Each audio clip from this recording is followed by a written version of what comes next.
All right. Welcome back to another edition of Silent Sirens. I'm your host, Thomas Orness. It's a Cyclone State. That's right. It's been a while since we've talked since last time. It was before the first game. 2 out of 3. So, yeah, man, that Cyclone game was up and down. That was a classic game where we don't usually win those games at all. It was kind of, I thought it was over in the first quarter. I'm not going to be honest. I'll be honest with you.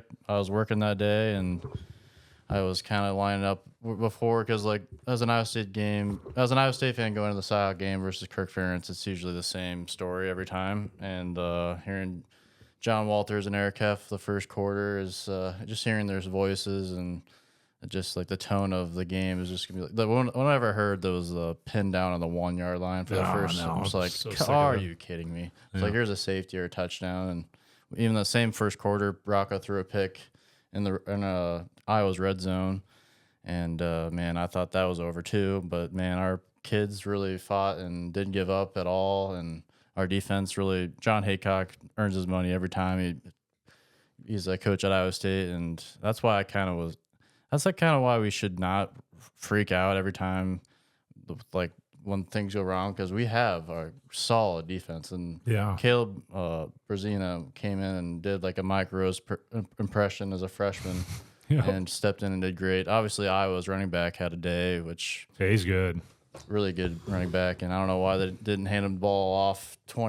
The same guy had 20 more carries. I think we would have lost by double digits easily, but I'm not complaining at all. I don't know if we would have lost by double digits, but he'd found a weakness in us, obviously. No, but just think about they got in the 5 yard line and in the red zone and twice, and we're trying to McNamara was trying to make his own plays, and they just didn't execute in the red zone, and that really what kept us in the game. How can they go this long without having a quarterback? I mean, he's not good. No. And I mean, Kirk had a cheat to get him because he got suspended for him. Yeah, I don't know how much of a cheating was, but he was. But wasn't it was almost like a Kelvin Sampson thing when he got in trouble in Indiana. It was like a texting thing or whatever. But no, I mean, I sat and watched the game with Derek Clark, former middle linebacker for Iowa State, and I said, we were talking before the game. I said we just can't make the mistakes that we've made in the past. Running into the punt. We talked about this last time. Running into the punter, returners running into each other, throwing a pick six, whatever. And we throw that pick in the red zone. We looked at each other and go, well, here we go. And we thought that was going to be the mistake. Jumping off sides, early. We were really worried about our mistakes. But, man, our defense really bowed up and kept them out of the end zone twice. Can't say enough about, like you said, Haycock has just done a fantastic job. And I listened to his press conference on my way home today, and if we win Friday, or Saturday, Campbell ties McCarney for the most wins in Iowa State history, and Haycock didn't even know that.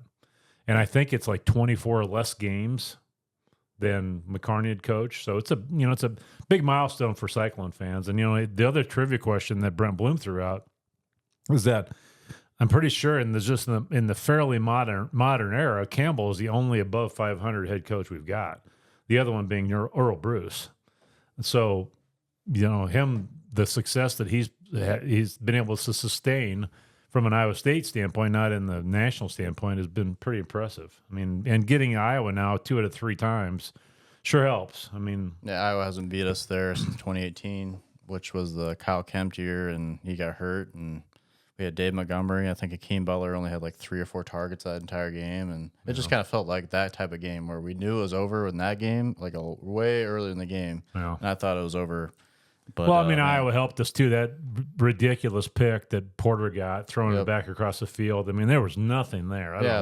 That was a gift. We were at the 42-yard line going in, like we had no momentum. We just got looking back on it before the end of the first half, we were punting, and they roughed the punter, which gave us an opportunity to oh, crap, we're going to get some points here. We got in field goal range, and we missed a field goal, which I was like, damn, because we were getting the ball right back at halftime, after halftime, so I thought we were going to build on that, with going to halftime, which I was like, man, that's just so deflating. We thought we had a chance to get some points, and we didn't. And with Iowa, we needed to get points every time we could.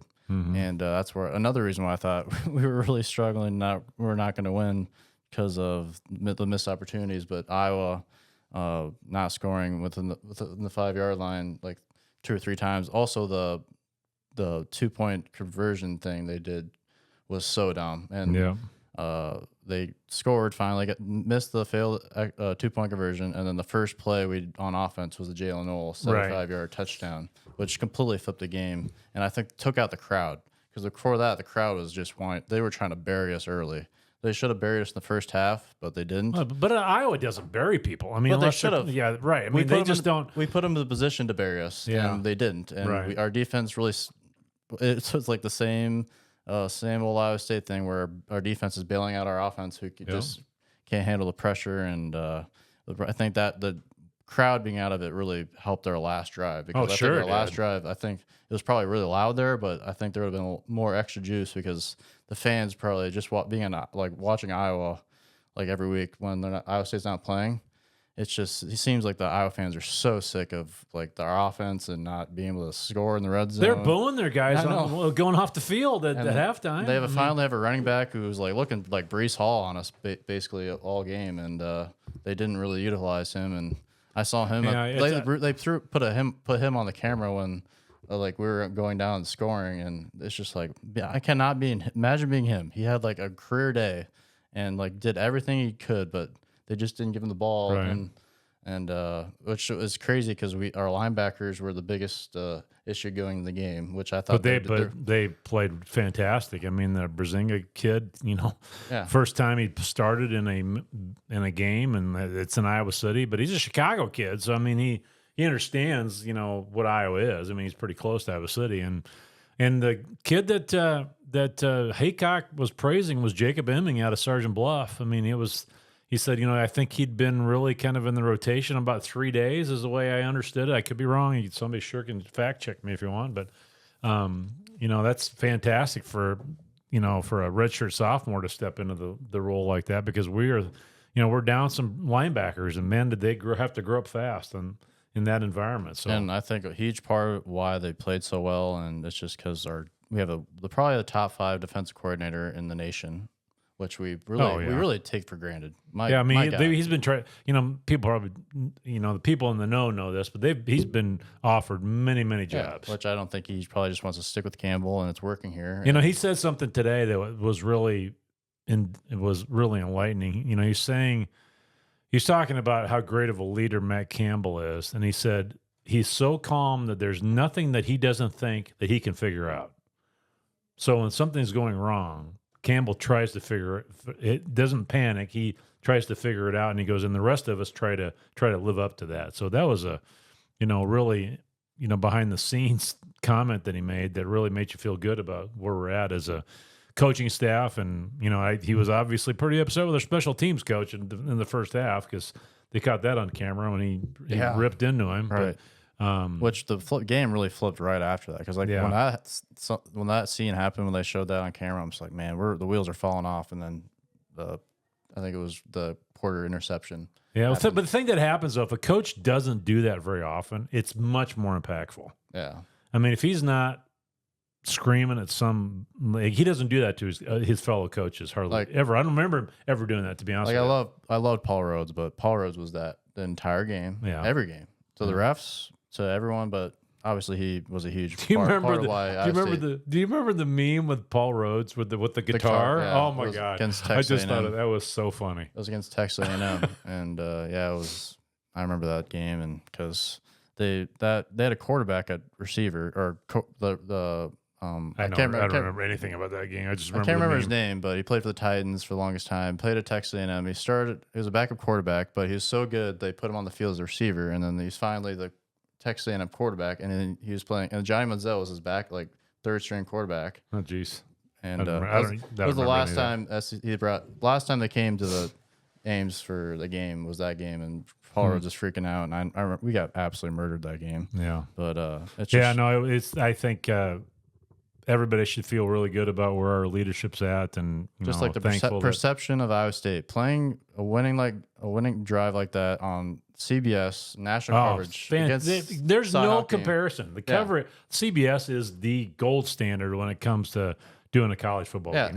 Not even close. And only that, Iowa State played well and we beat our rival at Iowa and did it with a 54-yard field goal, for God's sakes. I wouldn't be confident it was a 25-yard field goal. Right. Yeah, well, especially because he already missed one. I mean, he's a walk-on, doesn't even have a scholarship for crying out loud. And he would have been good from 70. Oh, yeah, he didn't hammer. And everybody said he's got a big leg. I mean, I heard Grant Mahoney talking about that. He's got a monster leg, but you know, when you dinked your first one, you know, that was really impressive by that kid. I guess he had a pretty rough summer too. Personally, I don't know the story behind it, but yeah, you missed your first one. I was an Iowa kid in the Cyclone game.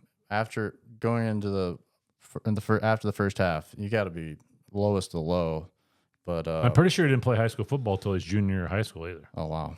Yeah, we're going to learn a lot about this kid because I think he had. I mean, he's got a hammer. There's no doubt. We just need to keep his confidence up because if a 54-yard field goal against your rival, I think that's the most confidence you're ever going to get. Because and the frustrating part is, I think that makes up for the 2019 Detroit Young running into the Deshaunte Jones punt return. I think that makes up for it because that's exactly in my mind was going to happen. Right. Purdy was going to go down there, dice him up, and get Sally a field goal for the win. That's what I thought was going to happen because that was why when Rocco went out there, I thought we're going to like stall or like when Ben Bramer didn't get out of bounds. I thought that was going to happen like the first play, which it didn't. And man, it looked so smooth. And Rocco came out there. And the route that Jaylin ran, Jaylin had a day. I mean, he looks fantastic. Season. Yeah, his first 2 games, I think I'm all like Jaylin Noel. Like he's been solid for his whole career, but like he kind of seemed like he kind of like peaked like early. But now I think he's has another level. We should get Mama Deidre back on there. She was a hoot because I think he could be an NFL type guy. He's so fast. He's so thick. I mean, heck, he's built like a wrestler. You know, he's just built and also extremely fast. So you went back, did the flashback to Connor Sally. Was that the year that we chose him over Narveson? I think that year or the year before. And Narveson just kicked the game winner in the NFL? I think he's the kicker for the Packers now, I think. Yeah, it's crazy. Which is insane. Yeah, no, I mean, we should all be feeling good about things. I hope we can sell out Saturday. But I say, I watched that Michigan Arkansas State game, and we better not be sleeping on them because you got a bunch of kids from SEC land that didn't get on an SEC roster anywhere that ends up being those smaller schools, and they've got some speed. They can't stop the run to save their life, but I mean their D-backs here. They picked off Michigan 3 times, I believe, and their quarterback can sling it a little bit, and they play fast. So don't be surprised if they come out and punch us in the mouth because they've just been to the big house and played with Michigan for most of the game, and they're not going to be intimidated by coming to our place. I know that. So we're gonna have to punch them in the mouth too, obviously. So yeah, these type of games are the ones I think Campbell wants to get 21-0 and then just be boring and the first game. North Dakota. Well, he doesn't want to get hurt. I mean, we just can't afford another injury like we've had. I mean, they said Caleb was going through practice film with the younger linebackers from his hospital bed. Yeah. So that means he's had surgery. With Caleb Bacon? Yes. Yeah. But I thought he was only going to be out about 6 weeks. I mean, not many people that come back from surgery from 6 weeks. Whenever there's an injury in Caleb or like that, I just assume they're out for the season. Well, it wasn't an ACL, so I mean, but it's with Campbell and the way they deal with injuries. I think they either talk like they're going to be back in a week, but there was a time where I was living in the same apartment complex as the full team, and I think it was the 29, like it was the 1 year that Jaquan Bailey was hurt, and they were still saying he was day to day, and I was literally walking into my apartment, and he was on crutches, like, on a boot. I'm just like, oh, he does not look day to day to me, but they don't have to. That's part of the game. They don't have to. Why would they have to reveal it? Why would they have to? Because he's a huge part of their team, right? And it's I feel bad for Caleb, but he's a young kid, and we're going to see him again, obviously. So I hope it's supposed to be rainy. That's not going to help. It's supposed to be, possibly they're talking about a delay in the game because of the weather. So I'm hoping it's not. Last time, I hope it's not going to be a San Diego or South Dakota State 2.0. That 1 year we had to. Hopefully it's more like Louisiana Monroe, but it was like that too. It said it was raining and probably be a muddy game, and I think that was a year where we had Purdy had 6 touchdowns. Yeah, and broke the score records. Yeah. And well, I mean, being a meteorologist is about 50% better than an outright guess. So we'll see how it turns out. I mean, It'll just the tailgater. We need a good atmosphere, which means we need good tailgating weather. So we have a big crowd, and hopefully the weather will hold off. But so we got a lot in front of us. I mean, people are even mentioning us in the playoff talk. I mean, they said the projection was us playing Oregon in Jack Trice in the middle of December. Nice. That would be fun. Yeah, in which I don't know. The winner gets Georgia. The playoff is like. The playoff talk, I mean, there were 2 games in the season. I just hate, like, even the Deckers game, like last time we beat Iowa, we were talking about we were going to be so great. And yeah, I know, right? It's way too early. We're a team that's in very close possessions, and I think our special teams showing that they're, like, we have 2 decent punters. Now we have a kicker who can make a 54-yard field goal to win a game. And obviously he missed a couple before that, but I don't know. I'm drinking the Kool-Aid with the special teams because whenever we have a halfway decent one and we have a kicker who can kick it out of the end zone for the place kicker, and we have a really veteran secondary, Jeremiah Cooper, Darian Porter. You can't say how much you can't give Darian Porter enough praise for how long he's stuck out and being a backup, and now he's a star. He has 2 interceptions in a Cyhawk game.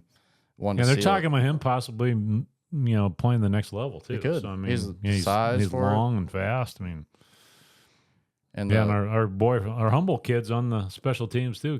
Cade Madsen's on there, running out there. So, and which I think a huge part of what Iowa really is missing is Cooper DeJean on special teams, and the punter for Iowa is probably the one that the one they don't have now, but the one that plays for the Bears. Yeah.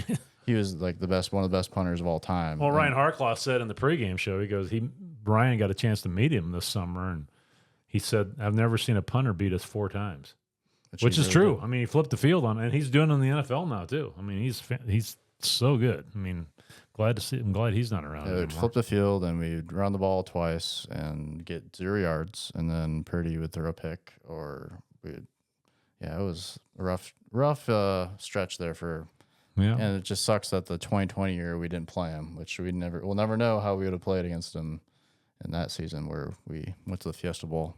Yeah, but this year I think the Iowa team is going to be solid. Like their defense is insanely good. I mean, I wish Aaron Graves grew up an Iowa State fan. My gosh, no kidding. But Dominic Orange, my gosh, oh my gosh, he's fantastic. He should be playing at Ohio State, but he's at Iowa State. Don't say that too loud. No, but he.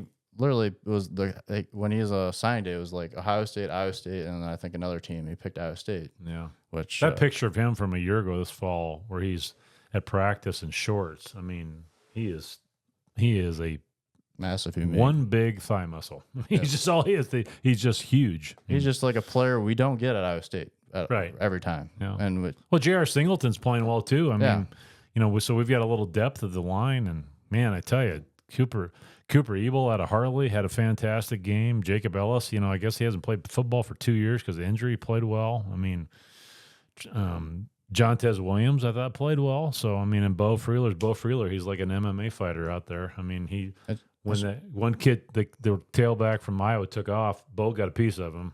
He chased him down and hammered him out of bounds. So, but if you would have talked to me in the first half during the Iowa game, like I was already thinking about basketball season. Like I'm like, you got to start being a glass half full kind of guy a little more. No, but it's just when the Cyhawk game is the same game every single time. Until Ferentz leaves. Time. I mean, until Ferentz leaves, I mean, it's going to be that way. No, we literally, it was like I said before the game started, I said I've got many witnesses. I said the first one to 20 wins.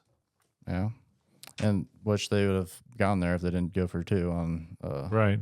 Yeah. And so we get pinned on the 1 yard line. The crowd's going nuts. We didn't get 3 and out right away. And our offensive line was having problems with penalties too, setting us back. And those are literally things where we just can't beat Iowa doing those things. In the first half, we were just doing left and right.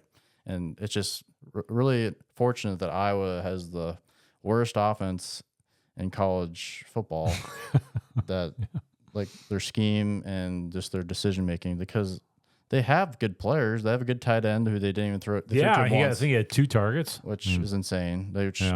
I think he could have 3 targets with our literally linebackers were a huge problem going into the game, and they gave him 2 targets. Like that's insane. And Reese Vanderzee, he's a true freshman. He's playing high school football a year ago. He's good. He's fantastic. He was a quarterback at Central Lyon last year. So I mean, I'm not sure when the last time he played wide receiver was, but he's a big, tall kid. And heck, in my little town that I grew up in Gowrie, we have 2 kids from Southeast Valley that are starting for the Hawks. That's crazy. That is insane. Kyler Fisher and Aaron Graves both grew up there. I mean, it's too bad. And we won with too bad they're on the. Our running backs Hawks. really didn't have to do much. I mean, Jaylin Jackson he's going to be a guy who I think is getting a lot more touches and have success as a Cyclone, and that's exciting because I think it really relieves the pressure off of Boo and Carson Hansen because those guys are young, the same age, and they're kind of have the pressure of your guys are up next, and having him come in and being a solid back really helps us. Sure, yeah. I mean, we've got some depth there too. So I mean, I thought Boo, ran between the tackles a little better than he normally does too. So yeah, it was a good game. I mean, we've got a lot to look forward to, and it's always fun when we're good in football. And I don't think the Big 12 is very good this year either. Well, they keep talking up Central Florida right now. I mean, I don't know. But like before the season, is Utah's quarterback back?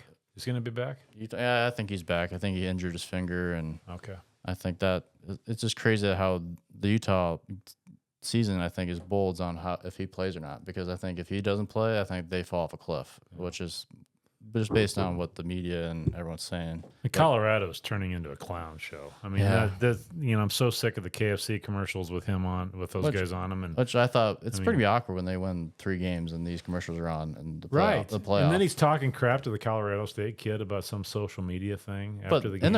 In his contract, he can decide what reporters ask him questions.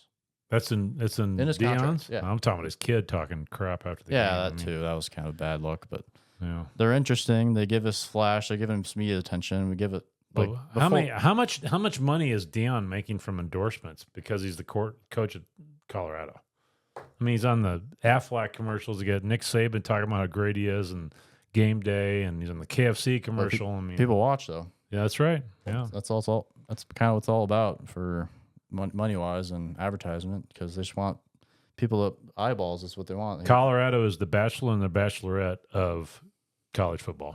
Yeah, it's just the bad TV. But like, if take away Travis Hunter and Shedeur Sanders, I think they're just like a nobody. But Travis Hunter's fan. I mean, Travis Hunter is so fun to watch because he's going both ways. How many kids could play both ways if you let them? Yeah, I mean, it's crazy. I mean, the way he can stop on a dime. Oh my God, I can't decide. He's a fantastic. I think he's a pretty good basketball player too. I mean, yeah, and I think that's what's kind of annoying about it, because he's such a great player to watch, and I think them being a kind of a circus over there and just not being a normal program, and I think the NIL just like weeding through the many players, you cannot have a culture at all. Yeah, it's really hard. I mean, I think Deion's kind of figuring that. So Shedeur is going to probably go to the draft this year, right? Yep, unless he comes back. Yeah. So is Deion going to stick around? I don't know. Is he going to bolt and try to go to the NFL with his kid? It's going to be probably year by year thing. Well, he's done. He's followed him at every level. He was his high school coach, went to Jackson State. But what NFL coaches? What NFL team is going to want the Cowboys? Yeah, or the Panthers Falcons. He was a Falcon at one time. Panthers who Bryce Young. Obviously, we're switching to football a bit. Bryce Young got benched, the number 1 pick a couple years ago. Like, but before that, the media, like, if Purdy threw 1 bad pass, they treat him like should be not even starting. Right. But Bryce Young gets benched, and Stephen A. Smith kind of went after him, saying how he's thought Jamar Russell's a bust, and he's kind of a worse bust because he's like 5'11", and I don't think he's going to be playing. Speaking of Purdy, I mean, now we've got Christian McCaffrey's out. Connor McCaffrey, that was a bad comparison. Christian McCaffrey's out and Debo's out. Yeah, that's bad. Which Debo's on my fantasy team. Like my fantasy team, I don't know. There's probably a lot of people out there that I am awful at fantasy. The first couple weeks happen, and then all my players get injured, and then I don't have that depth of knowledge of like going and getting players because I have no idea. Yeah, I only pick players that I want to cheer for. So my quarterback's Brock Purdy. My tailback is Breece Hall. I got Kittle on the team. I picked up the Worthy kid from the Chiefs because the former Texas player. After he's super fast. But yeah, I suck at fantasy football because I really don't care. Jordan Love got hurt on my fantasy team. Both my fantasy teams. Debo's hurt. How long is Debo out? Chiefs running back was on my team, hurt. How long is Debo out? I'm not sure. Yeah, Pacheco's out. Yep. 8 weeks. He's out a long time. Yep. But yeah, I know we're all over the map here, but I just looked at a stat. Aaron Graves is a phenomenal football player at Iowa. He had 1 tackle. Really? Our offensive, I think we haven't talked about our offensive line yet, but we're dinged up at the offensive line too, and they had a terrific game. And the tackle that we were hyping up all offseason hasn't even taken a snap yet. Right. So, and I guess, they asked Campbell about it today, whether Hessert's going to play or Black. I think Brennan? No, he's not. I think he's not hurt, is he? No, they're not that they're he's going to play or not. They're battling for that position. No, there's the other kid that was out though. There's 2 that are out that on the offensive line. Oh, sorry, I don't remember who they were off the top of my head, but he's talking about that he doesn't know. They may see the field this week. So, we've got our offensive line played well, and if we can get those guys back, gives us a little more depth. And I think it's a good thing that we don't know. Like in my mind, if we know every single name of our offensive line, it's not a good thing. In my mind, if you know every single player on the offensive line, it's not good because you don't. If they're doing a good job, we're not even. It's kind of like knowing the names of the refs, right? Yeah, we're not even thinking about them. That's true. That's a good point. Because like in the Paul Rhodes era, if one single starter went out, season's over. Yeah. No, that's right. Yeah, we are. The biggest difference between now and the previous coaches is our depth. Like it's not even close. Tom Farnell got hurt. I was like, and it was over. Yeah. Like, well, we're bringing in the janitor. Yeah, wait till next year, but that's what the thing of having a good program for a long time. You get more depth, and it's just so refreshing to watch because whenever a guy comes in, we're not thinking, oh gosh, he's going to get pancaked. And yeah, if you know the offensive lineman names, they're either really good, or if you know all 5 of them, they're not good. So it's kind of like if you know a Secret Service agent's name, they're not good. Yeah. Especially if something happens twice. Right. Yeah, exactly. So anyway. But we've having like the Ben Bramer mistake at the didn't get out of bounds at the end of the game. Like I thought if we only a couple more seconds to go off, like Iowa doesn't even get a play off at the last second. Right. Yeah, we could have figured out a way to possibly milk it a little further. But then they get the last play, they add another second to the clock. I thought for sure, here we go. But did your heart drop when you saw him run by our players when like the kickoff return? Oh yeah, I was like, right. No, I thought for sure. Yeah, I thought it was.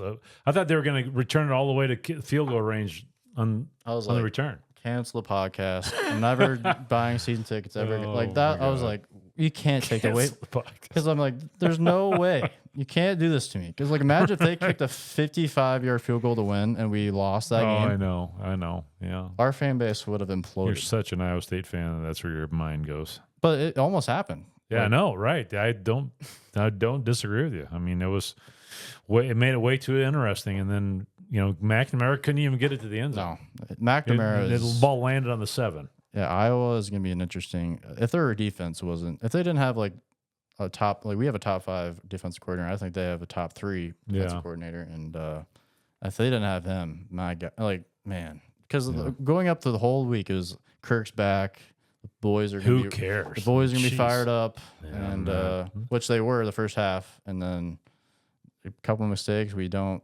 But like we made the mistakes that we usually do make in the second half, in the first half for Iowa State. Yeah. Like if we made those in the second half, it was over because that's why I kind of fell over in the first half because like when you make the mistake, Iowa just bleeds out the clock and you are done. Right.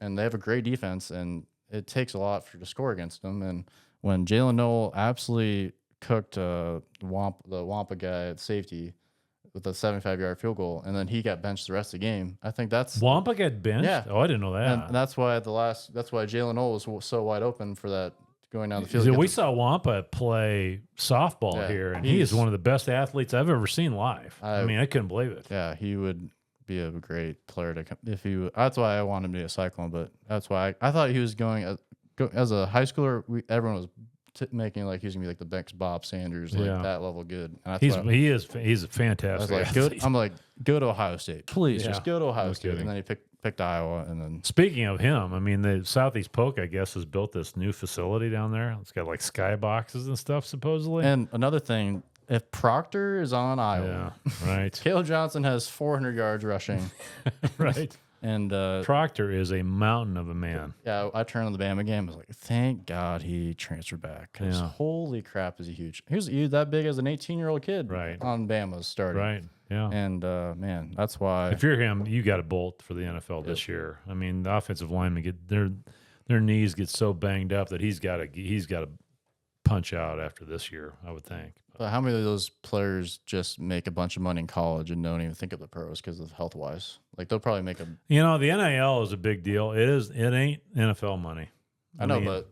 If you're a really good tackle in the NFL, you can make a lot of money. If you get $5 million as an 18-year-old kid, you probably can make that work the rest of your life.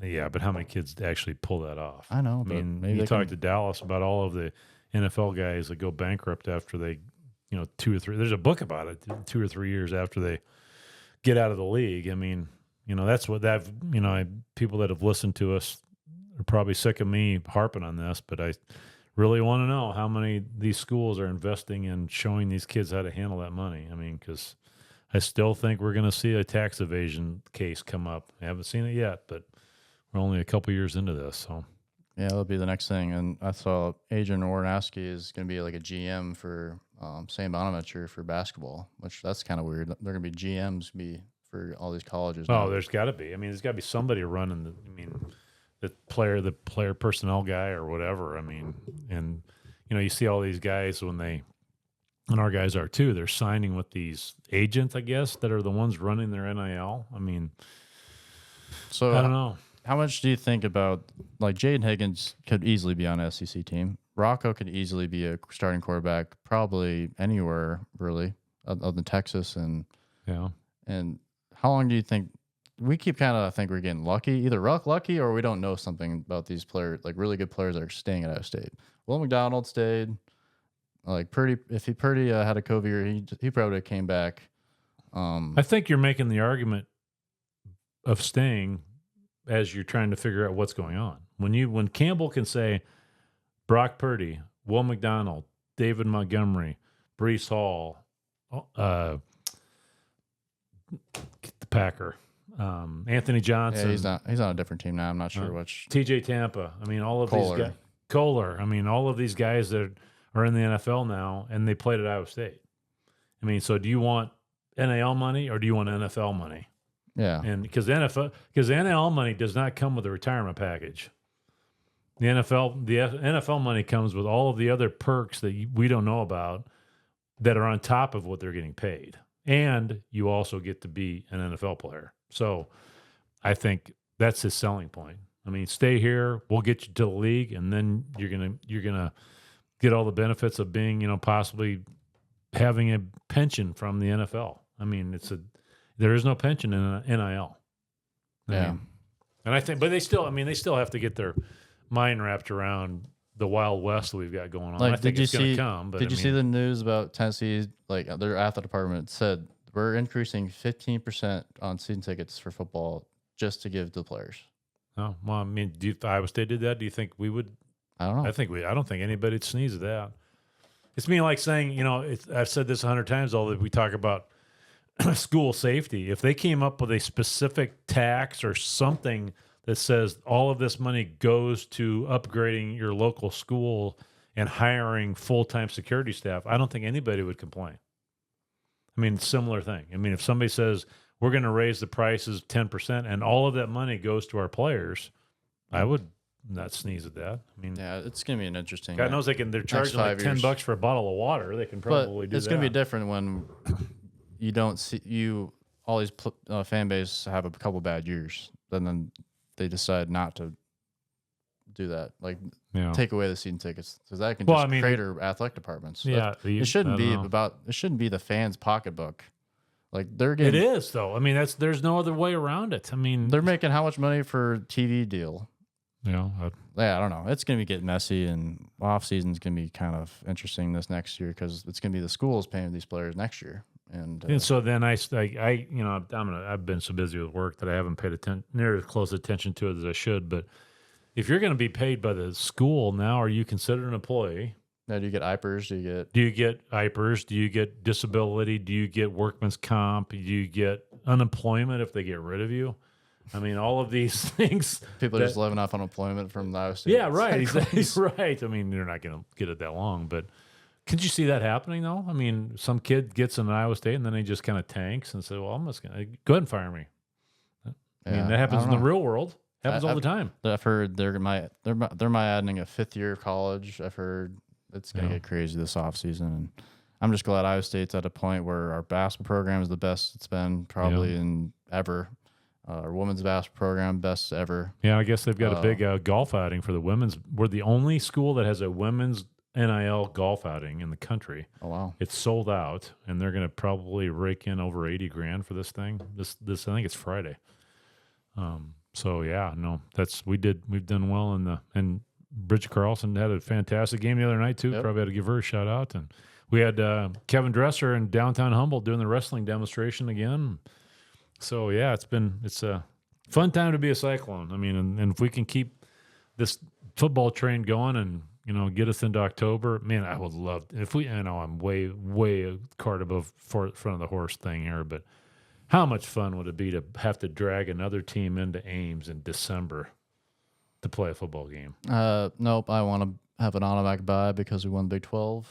No, yeah, that's my thinking. Okay. Which I don't think if someone ever came to Ames, it would be because of a 2-bid league, and I think, but this year it could be because of I don't think the top of the Big Ten and the top of the SEC is as good as it probably is going to be because of everyone's going to probably lose to each other because there's playing so many more good teams like Georgia and Texas are going to be playing each other, and I'm kind of glad Texas is out. Yeah, I am too. I'm sick they of are it. good. Yeah. Well, they're good. There's no doubt. I know, but that's not.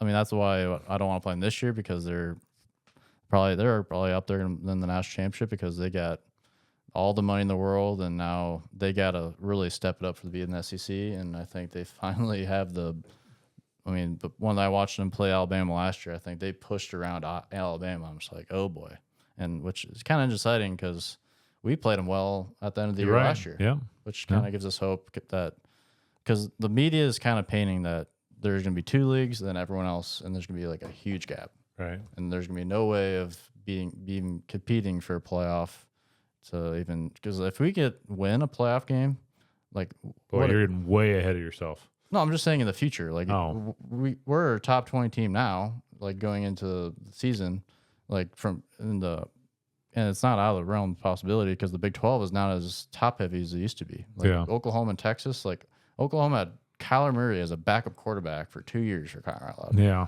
And like CeeDee Lamb and Mark Andrews and like we competed against them better than we did against Iowa in that era, believe it or not. But it's exciting that we're finally playing well in the beginning of the season to make us look confident for the end of the season because usually we lose for a couple first games in September and we think the sky is falling. And then October comes. That's when Brocktober and right, yeah. Which we usually were thinking about basketball season. Which I think that's why our fan base is completely kind of like we want to drink the Kool-Aid and think we're going to win the Big 12. But as Iowa State fan knows, is a couple of plays go wrong. We're sitting here. There's probably obviously the crazy of our fan base is talking about we should get rid of Campbell because you can't beat Iowa. Right. And yeah. Well, just for the fun of it, let's go through the schedule and predict. I mean, it's really early, but obviously we think this weekend's win. That takes us to 3-0. Houston is much better than we thought, I think. Yep. They really almost beat Oklahoma. Yeah. So they're the next game at Houston. I think we can beat them. I mean, Baylor's not typical Baylor. I mean, so I think, and then West Virginia isn't as good as what people thought they were. UCF is probably better than they thought they were. I mean, I don't know. I mean, so let's going into UCF undefeated. Obviously, a winnable game. It's at home. in October, so it could be 45, it could be 85. Who knows? Texas Tech, I think they've woken up a little bit, but obviously that's a winnable game. Kansas is It's gonna be a home game. Those tickets. Yeah. And by the way, the fan base, by next Wednesday or by this time until next Monday, they have. If you go to the Kansas website, they are paying for the fees for those tickets on the game against Kansas and for anybody. Yep. Oh wow. At that one in Arrowhead, you mean? Yeah. So I'd buy them now because it's going to be because Kansas is struggling. That's what I'm kind of thinking in my mind. Do I wait because Kansas is kind of falling off a cliff? Yeah. And it could be, but that game in Arrowhead is going to be full of Cyclone fans, and no matter what the temperature is, I think. And Kansas is not very impressive so far this year, but I've already looked. It's possible to get a hotel room anywhere close. Oh, really? Yeah. Dang. So let's call that a W. Cincinnati, probably. I mean, I don't know that much about them, but nothing has scared us about them last year. So can we go into the Utah game undefeated? Yeah, imagine the hype for that game. Oh, baby. Oh, wow. That might be college game day. I mean, yeah, very easily could. Yeah. That would be fun. It would be two top 10 teams. Because, like, those next two games, because Kansas State are probably going to be looking for a Big 12 title spot, too, and which that could start, honestly, a longer playoff. Yeah. Because the Big 12 is on an automatic bid, and I don't think, unless something crazy happens, we're going to have a two-bid league this year. And it seems So looking at Utah's schedule, they play Oklahoma State this week at Oklahoma State. That's the Fox game. That will be a tough one, and they still play. I mean, it's so crazy they play so many different teams. They play Arizona State, TCU, BYU, and then the Shedeur Sanders circus before they play us. So I don't know. It'll be interesting. It's going to be a fun league. It's a really fun league, and I think every game is going to be competitive. You could turn out a Big 12 game. It's going to be a nail-biter to the end. And having Campbell as our coach and John Haycock as our defensive coordinator, times are pretty good. And we just got to fill and make Jack Trice one of the best atmospheres in the Big 12. We have the second highest, like, attendance-wise, like, for capacity of the stadium-wise. So we just got to keep filling them. I mean, how many times as Iowa State fans we wanted to be in this position? Right. Now we have to show up. I mean, that's right. And just fill up Jack Trice. Yep. It's simple as that. Because before, the media is kind of saying that now that we don't have Texas and Oklahoma, like the Big 12 doesn't mean as much anymore. We have to show that because when we fill up Jack Trice and we're on TV, it looks so great. Yeah. Right. Because there's so many times in the past where we couldn't even fill it once or twice a year, but we usually fill it up no matter what because we were loyal and showed up to bad teams. But the way we want to sell out for a top 20 team, we got to show up. Yep, I agree. Yeah, no, I hate to end this on a semi-downer note, but I mean, if you ever feel like you're having a bad day, just think of the people in Spencer and Rock Valley in that area, what they've dealt with this summer. I was in Spencer recently, and I was in Rock Valley Monday. I'm going to go back tomorrow, and a lot of people living out of trailers. I mean, and I'm not talking about permanent trailers. I'm talking about the ones that pull behind a truck. I mean, so I think they said one of those towns lost 300 homes in the floods this summer, and I've heard a story of one lady that I met that was standing on her kitchen table as the water's rushing into her house. I mean, some people have lost everything, and with no flood insurance. So I appreciate if you guys would think about those guys. I mean, I can't believe the attitudes of those people. Everybody is in a really positive attitude towards it, but it's been a rough go for them. And Rock Valley High School has pretty much been gutted. They're using plastic chairs and plastic tables to do everything, but they're going to school and didn't see a negative attitude in the building when I was there. So I'm hoping they're going to pull out of it, but it's been. I mean, I was pulling into Rock Valley from the west, and there's somebody's freezer out in the middle of a river, and so I don't know how far that thing came, but it's on a sandbar in the middle of the river. Talked to a kid in Cherokee today. Said that his brother had two brand new vehicles float 4 blocks away from their house. So it happened back in June or whatever it was, and people are still recovering from it. So if you ever have a chance to support those guys, do it because they're good people. Yep. All right. Well, we need to fill up the jack Saturday, right? Yep, we do. And man, just being good at football and ranked, and people talking positively about Iowa State, it's nothing better because. And not talking about politics. Yeah, right. It's just having a good team. Yeah, I mean, it's usually a political year. I mean, 2020 last year when we had the Fiesta Bowl year, and maybe can finally win 10 games. Like that is if we can win 10 games, that would just get rid of all the jokes in the future. It was a fun time while it lasted, guys. Can't say it anymore because we should have won 10 games in 2020. Yeah, but we didn't play enough games to win it. But yeah, that's the next thing because the first round pick. We had the 50 years with no first round picks. Will McDonald saved us with that, which I don't know how Breece Hall wasn't a first round pick, but he wasn't. Did you hear Aaron Rodgers talk about Breece Hall? The post game said, "Hey, if they put a linebacker on me, throw it up there." And they actually did, and he caught it, and that was a great play. Yeah, it was. It's so fun to watch. Like the Jets team, obviously a lot of people don't like Rodgers for a lot of reasons, but when I was little, I'd put Seneca Wallace on the same team. I put Ellis Hobbs on, I just put them all on one team because there's not many Iowa State players in the NFL, but man, it's just Will McDonald, Lazard, seeing Breece Hall with a crazy catch and then have Lazard being celebrating with them. It's like, man, I'm living a great dream watching. As an Iowa State fan, I would have loved to have this as a little kid. Oh, right. Yeah, and we did not. Yeah. And advertising for Iowa State. And how many games of the Seahawks we watched just so we could see Seneca play? Yep, just taking a glimpse of him on the sideline. Yeah. And now they're on SportsCenter and that's right. Brock Purdy, and which I think he's going to show if he's worth $60 million a year or not in the next couple weeks. Just got to keep him healthy. Yep. God. Just got to keep him vertical. Because I saw someone talk about how Sam Darnold beat the 49ers and how the 49ers kept the wrong quarterback. Who said that? Some guy. I think he was just trolling, but there's some people something about Purdy. There's like the same media that goes after Kevin Clark hates Purdy. For some reason, they just like to stir things up, but it gets engagement and people go nuts. Yeah.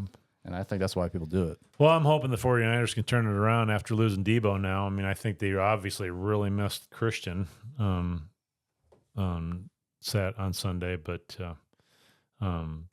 yeah, I mean, the Vikings Justin Jefferson's fantastic. I mean, that 98-yard touchdown pass he had or whatever. I mean, he's really good. So, yeah, I'm hoping that the 49ers can pull it together with all the injuries they got. So, yeah, I'm hoping for against Arkansas State. I want to Abu Sama long run. I think he needs to get more. Obviously, lots of confidence. He shouldn't have any lacking of confidence, but I think having him have a long run and just would boost his confidence for the year. Sure.